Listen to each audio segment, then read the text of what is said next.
Swan Lake. A big shout out to Catherine for requesting today's story. Once upon a time, in a kingdom of forests and silver lakes, there lived a young prince named Siegfried. He was loved by his people for his bravery and kindness, but in his heart stirred a longing for something more than duty, more than a crown. He longed for a love that was true.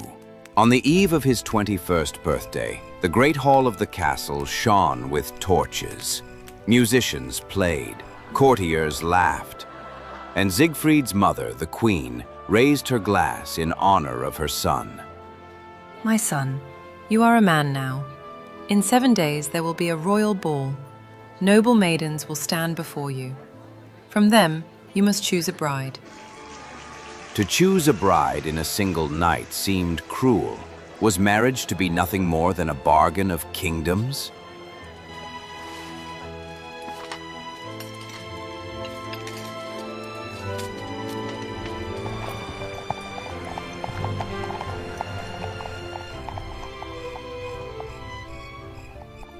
That night, with only his bow for company, Siegfried slipped into the forest. He wandered around, seeking air and silence. The moon was full, and it guided him to a place he had never seen before. A lake as still as a mirror, its surface shimmering like liquid silver. Upon the waters glided a flock of swans, their feathers gleaming.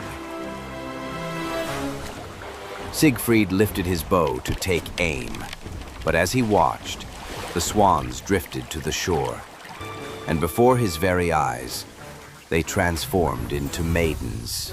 The foremost among them was the most radiant woman he had ever seen. Yet her beauty was touched with sorrow, as though she carried the weight of 1,000 griefs.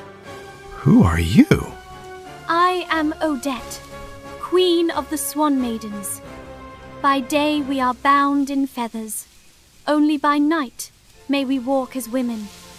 Baron Rothbart, a sorcerer of great power, holds us in thrall. Can anything be done about it? Only a vow of true, first love can break his curse. If I may return, I would like to know more about you. Come then, tomorrow night. Siegfried's heart stirred at her sorrow and beauty. As the moon set, she and her maidens returned to swan shapes and glided away. The next night, Siegfried returned. And again, Odette came, her face bright with quiet joy. Greetings. I am honored to be in your presence again. They walked together by the water, speaking of their lives, their dreams, their loneliness.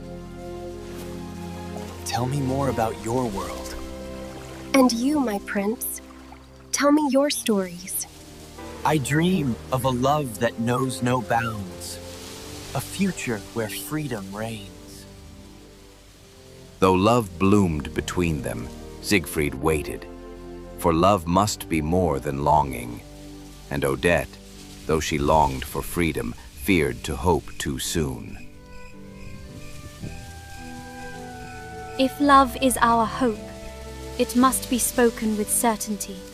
Come once more, then you shall know the truth of your heart.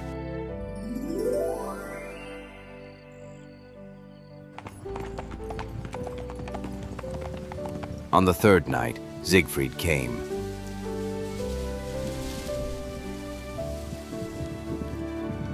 Odette was waiting. Odette's eyes shone with sorrow and longing.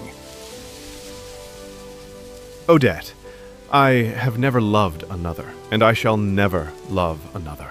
I vow before heaven and earth, my heart is yours, now and forever. At the ball, though 100 maidens stand before me, I shall choose you. Then perhaps freedom waits at dawn. But beware, Rothbart will try to deceive you. If you are tricked, all is lost. The Swan Maidens circled them, singing a lament like the wind, and Siegfried knew his fate was bound to hers.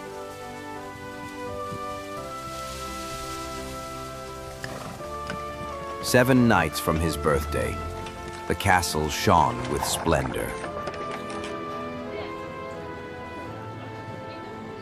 Maidens in silks paraded, yet Siegfried's gaze lingered on the doors, waiting for Odette.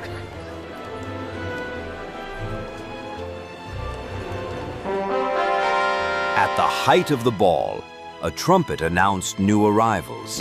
It was Rothbart and his daughter Odile, though they came masked as nobles of high rank.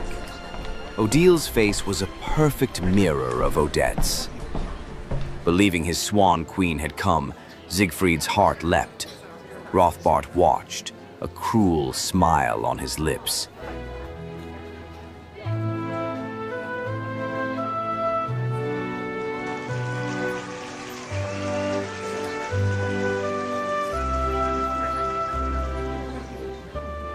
My beloved, before all, I choose you as my bride.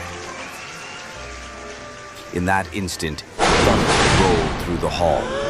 Rothbart cast off his cloak, revealing his true form. Foolish prince! You have sworn yourself to Odile. By your vow, Odette is mine forever. At once, Siegfried knew the truth. He had been tricked. Odette, his Odette, was still captive under the curse. Siegfried! Siegfried! Come back! Siegfried fled into the night. He ran all the way to the lake, where Odette waited. You were deceived. By swearing to Odile, you have bound me to Rothbart forever. No, my vow was meant for you and only you. Love cannot be stolen by a lie. If I must fight Rothbart himself to prove it, I will.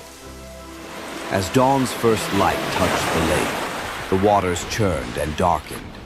Rothbart rose from the depths, his cloak billowing like wings of night. Around him, shadows twisted, and the air filled with the cries of unseen beasts.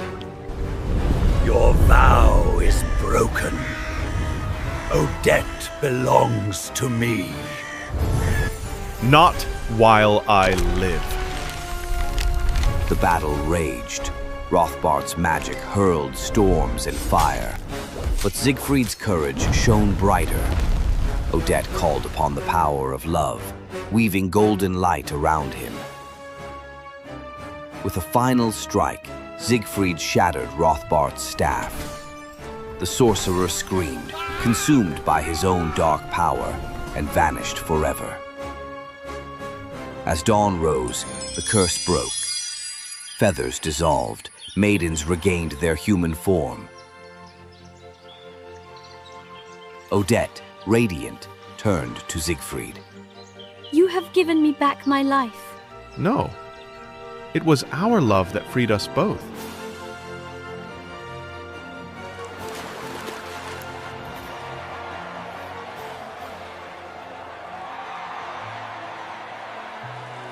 Word of Rothbart's fall spread through the land. At the castle, bells rang as Siegfried and Odette were wed. My heart is yours forever, my beloved Odette. And mine is eternally bound to you, my dearest Siegfried. The queen, once stern, saw the truth. Love had conquered darkness.